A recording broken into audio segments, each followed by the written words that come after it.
Question number 3, right. First part है the coefficient of x cube in, इसमें आपको x cube का coefficient बताना है। बहुत सिंपल होता है। आप सबसे पहले देखो एक्स क्यूब लिखा कहाँ है, तो यहाँ ये लिखा है। तो देखो एक्स क्यूब के साथ में क्या नंबर लिखा है 5 और उसका साइन क्या है माइनस।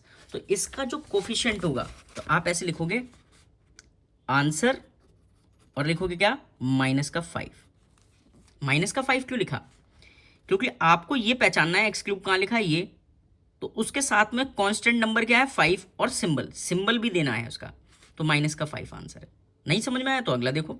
तो फर्स्ट पार्ट का ये था, सेकंड का देखो आंसर क्या है कोफिशिएंट ऑफ एक्स। अब आप देखो इसमें एक्स कहाँ लिखा है, यहाँ लिखा है नहीं, यहाँ लिखा है।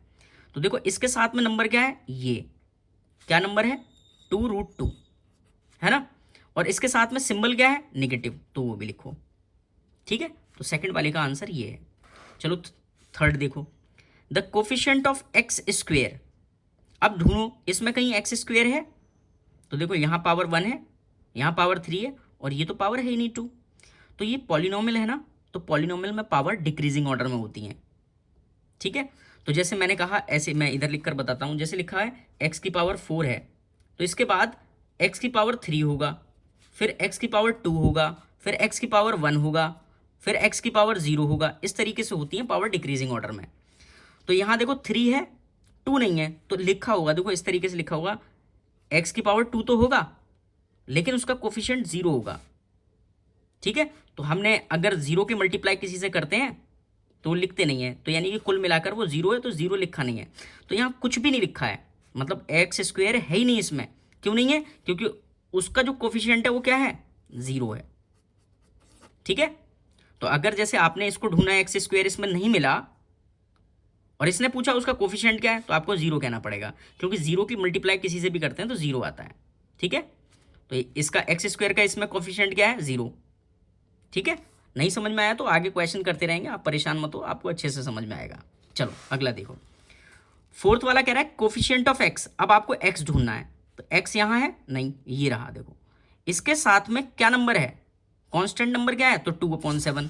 तो आप फोर्थ वाले पर लिखोगे क्या 2/7 लिखोगे। फिर देखो इसका सिंबल क्या है, तो 2/7 का सिंबल है नेगेटिव, तो माइनस का 2/7 आंसर है। ठीक है, अब फिफ्थ पार्ट देखो, कह रहा था कांस्टेंट टर्म इन ये। कांस्टेंट क्या होता है जहां पर x की पावर 0 हो या x लिखा ही ना हो। तो देखो यहां पर एक्स स्क्वेयर है, यहां x है और यहां x है ही नहीं, तो यही हमारा कांस्टेंट है। कांस्टेंट क्या होगा जहां पर x की पावर 0 हो। तो देखो ये जो है हमारा, इसका कांस्टेंट क्या है माइनस का 2/5 और पाई भी लगाएंगे। ठीक है, तो वैसे कांस्टेंट टर्म तो ये है, लेकिन आप कैसे पहचानोगे, वहां वेरिएबल की पावर 0 होगी। ठीक है, तो x की पावर 0 क्या होता है 1, तो चाहे मैं ऐसे लिखूं या ऐसे लिखूं बात तो एक ही है ना, क्योंकि ये 0 x की पावर 0 1 हो गया, तो 1 की मल्टीप्लाई करोगे तो वही नंबर बचेगा। तो कांस्टेंट टर्म आप ऐसे पहचानोगे कि वहां पर वेरिएबल नहीं होगा। तो यहां देखो ये पॉलिनोमियल x वेरिएबल में है, देखो यहाँ x है, यहाँ x है, यहाँ x है ही नहीं, तो यही हमारा क्या है कांस्टेंट है। ठीक है, अगर आपको नहीं समझ में आया तो धीरे धीरे आपको समझ में आ जाएगा, आप लास्ट तक ये चैप्टर कंप्लीट करोगे तब तक ये क्लियर हो जाएगा आपको। ठीक है, तो फिलहाल इसने पूछा था कांस्टेंट टर्म क्या है, तो आप कहोगे माइनस का 2/5 पाई। क्यों? क्योंकि यहाँ पर x नहीं है इसलिए कांस्टेंट।